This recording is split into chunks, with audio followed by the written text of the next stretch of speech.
My colleagues, and I will say they are my colleagues because we are in the opposition, led by Kalonzo Musyoka. They call themselves the United Opposition. Came out with a people's budget.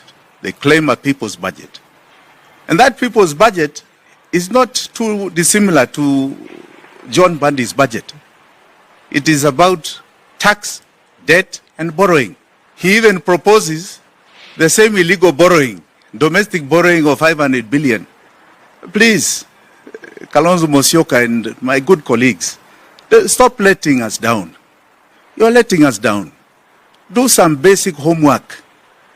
You cannot continue the same things. You are just doing the same thing as Ruto. There's no difference to what you're proposing. What you're proposing will not change people's lives. Please do some homework and stop letting us down in the opposition. This is not how you're going to conduct the people's affairs, because people are truly in trouble. So, shape up a bit more. And please get that message with the way it deserves, because I mean it with goodwill. I don't mean it in any other way. We are talking about 60 million Kenyans that are having a very hard time, a very, very hard time.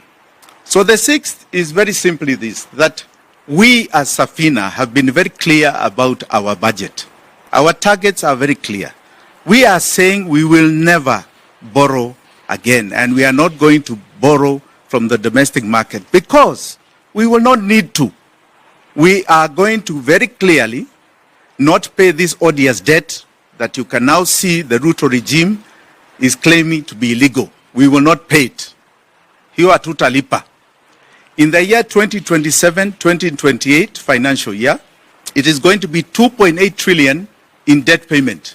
We will not pay it. And because we won't pay it, it means our taxes will be cash rich by 2.8 trillion. When you're cash rich at 2.8 trillion, there's so much you can do for Kenyans.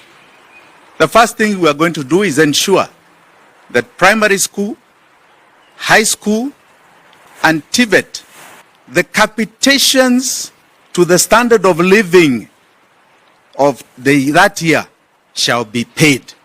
We have estimated that to be just under 400 billion shillings. We shall pay it from that money we are saving from paying debt. So no parent shall take from their pocket money towards primary school, high school, or any TVET program. We shall talk about universities later.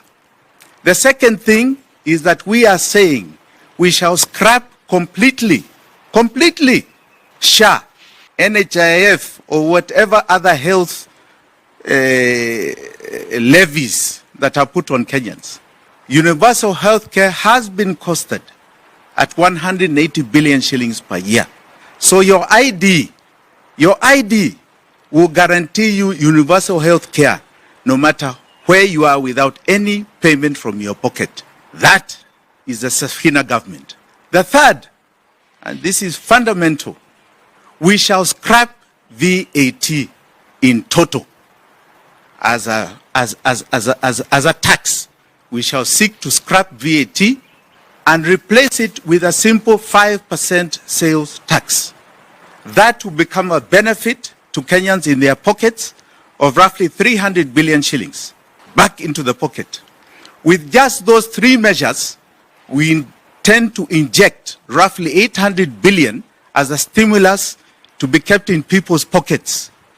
They do not have to remove it anymore. And we are hoping that that will spur a growth that will take us to 6, 7, and hopefully by the third year to fourth year, 10% growth rate. But the biggest carrot is going to be the fact that we are not going to borrow domestically. When you don't borrow domestically, you free up capital for innovation, entrepreneurs, people who are self-employed, manufacturers, and everybody else to go and seek and get credit. People are capitalized. Creators, content creators, they will now have money accessed at single-digit rates. We hope we can drive it to about 5%. This happened during Kibaki's time, and it's our intention to drive the banks to a single-digit interest rate to Kenyans. If you're still managing rentals using notebooks and caretakers, see how Joel Karangu Maina switched to a system that runs his 76 units automatically. Every month, caretakers traveled to his office with handwritten records. Balancing the math took hours. Payments never merged and tenants never got receipts. Then Joel switched to Bomahat, Kenya's award-winning property management software. Now payments update automatically, receipts go out via SMS, and every report is just one click away. He now runs all 76 units from his phone. No chaos, no confusion. Join hundreds of landlords doing the same.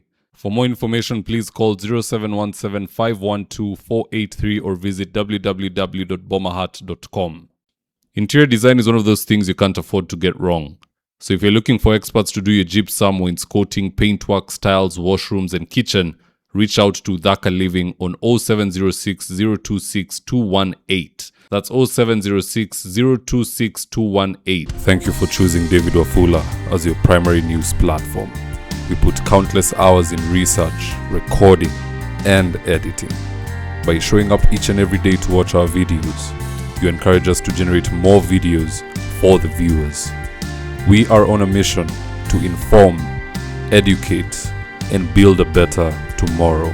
To our thousands of followers in a world full of presidents, kings, and queens, you are the real gem. Adios.